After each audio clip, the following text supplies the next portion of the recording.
Acquire resources is third official process of resource management knowledge area.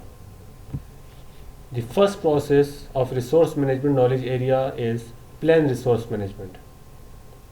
Next process is estimate activity resources, and we have covered these two processes in detail.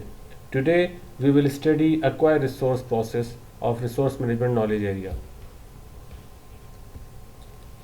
Acquire resources is the process of obtaining team members, but not only obtaining team members but facilities, equipment, materials, supplies and other resources necessary to complete project work.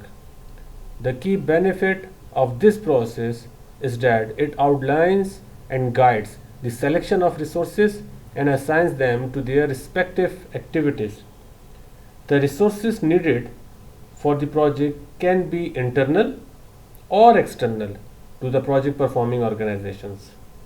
Internal resources are acquired from functional departments or resource managers, and external resources are acquired through the procurement process.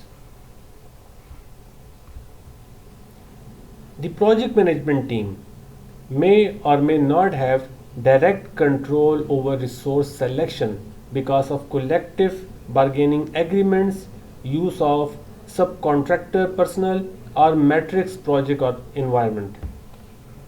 Therefore, as a project manager, you must understand that you should effectively negotiate and influence others who are in position to provide the required team and physical resources for the project.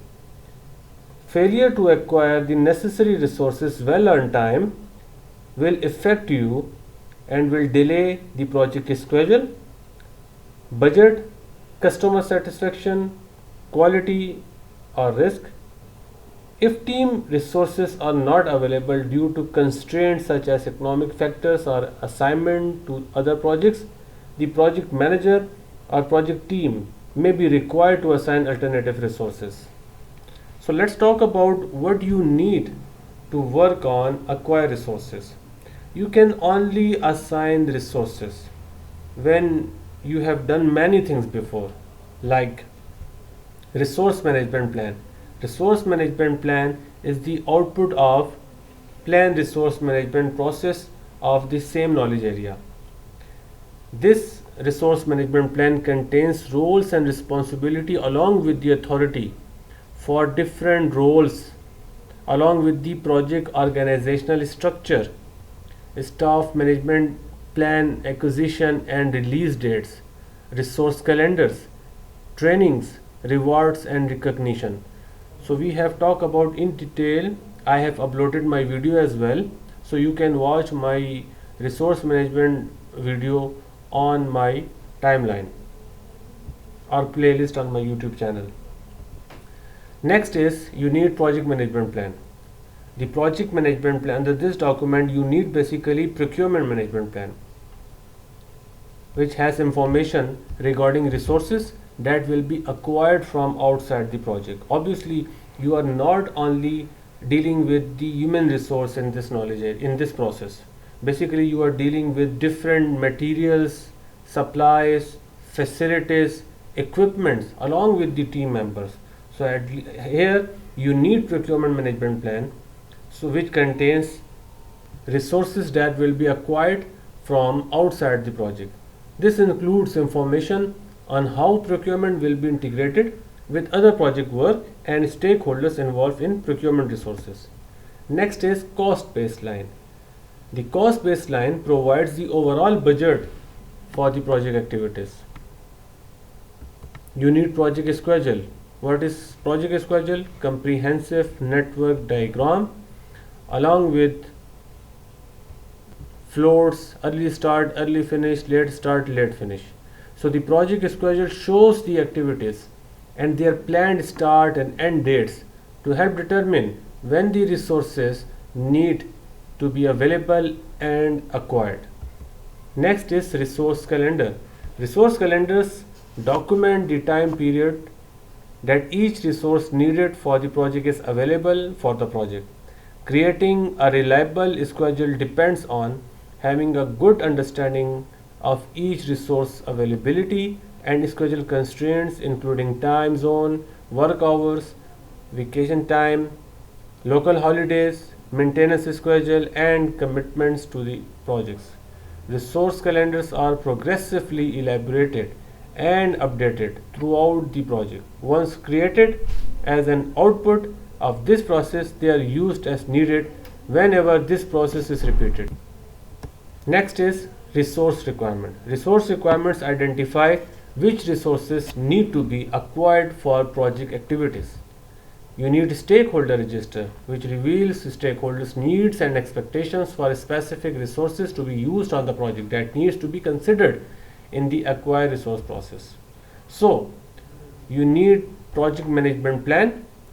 Under project management plan, you need two documents: resource management plan, which is the first official document of this knowledge area, and you need procurement management plan along with cost baseline.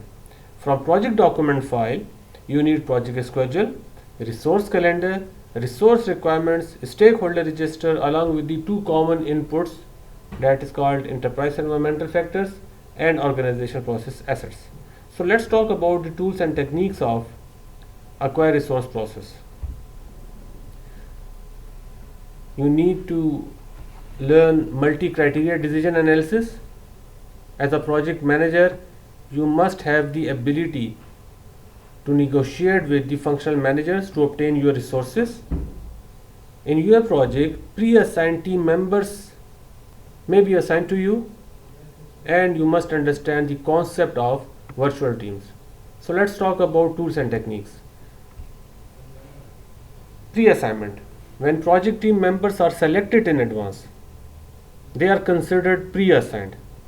This situation can occur if the project is the result of specific people being identified as part of competitive proposal. If the project is dependent upon the expertise of particular person, or if some staff assignments are defined within the project charter. As a project manager, always remember you cannot fire these team members from your project because they are pre-assigned to you and their details may be given in a project charter. Next is negotiation. Staff assignments are negotiated on many projects. As a project manager, you will not have complete resources. Obviously, you will get your resources from your functional departments. So let's talk about how you will get resources. First is functional managers. To ensure that the project receives appropriate competent staff in the required time frame and that the project team members will be able, willing and authorized to work on the project until their responsibilities are completed. So the functional managers hold team members within the department. So as a project manager, you will get resources from the functional managers through applying your negotiation skills.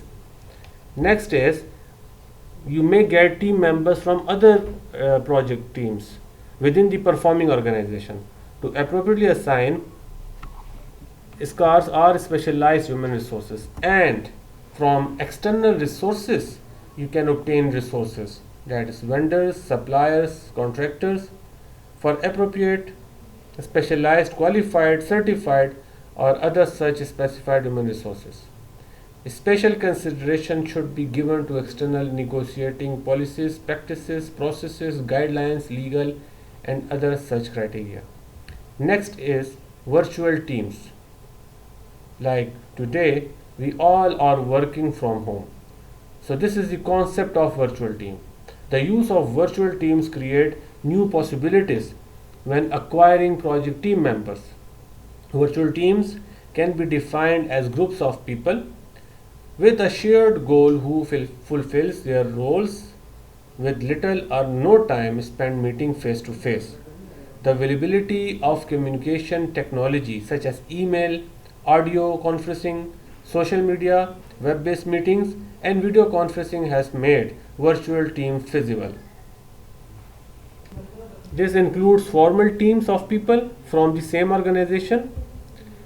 Add special expertise to the project team even though the expert is not in the same area. Incorporate employees who work from home.